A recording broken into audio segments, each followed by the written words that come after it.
at the upper limit, when the graph reaches its height, what is that concentration? And is that concentration associated with health risk? So each one of these graphs will kind of auto scale, if you will. Yeah. So these graphs right now, the one I just pulled up, on your screen, you see it kind of tops out at 4 parts per billion, and it goes back down to 0. I'm going to let the health folks kind of give you an indication of what is a different value mean for these different things like that. I know that's something that we're going to continue to work on. We're going to continue to study that.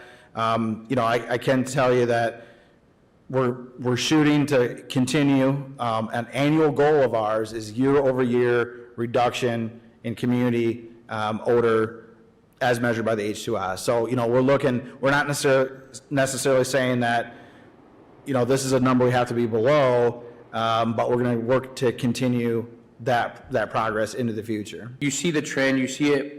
So are some of these things harmful to our community as we look at the trends and what we've had since 2019? And can we say that there is an issue? So what we're looking at right now in terms of the trends, we're only looking at the trends that we have here is only hydrogen sulfide, just the H2S. And what we can see from our data is that we believe we are trending down from where we were in 2019. Each one's a little bit different. There is some noise behind some of the data, but it would appear to us that we are beginning to slowly trend down. In the health study that was released by Michigan Department of Health and Human Services, they're working on the second phase of that now, but there was an initial study that they first did in response to hydrogen sulfide. And in that study, they referenced some kind of 2-tier levels of community odor results above 70 parts per billion, which would be a concern for exposure between 7 and 14 days. And none of these readings are at 70 over a 7 to 14 day period. Another group that they looked at was what they call intermediate exposure. So that would be up to 365 days, and that was levels up to 20 parts per billion.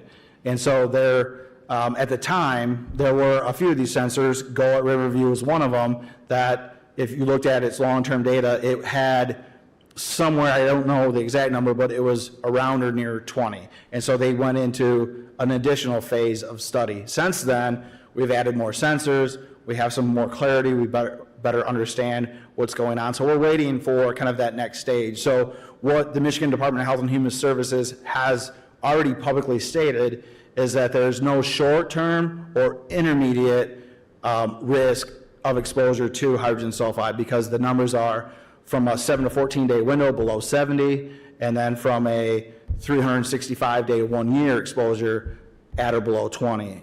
I don't say a whole lot about the environmental issues happening on the north side and the east side, but I will say this. I moved on the north side in 2018, and my health has taken a blow. I don't say that because I want special attention. I say that because I'm experienced in it, and I don't need a report from the state to tell me that my health is suffering. And so what can we do, this commission, to start mitigating some of those things? We've heard residents call in and say they can't even purchase their medication. Well, how can we impact that financially for those that I know, because I'm affected, are being affected? And we can do big things. We talk about aspirational. Let's put some justice on that. Let's do something about it. So I just wanted to put that out there, that we've done good things, we can do even greater things, and people and housing should be the priority.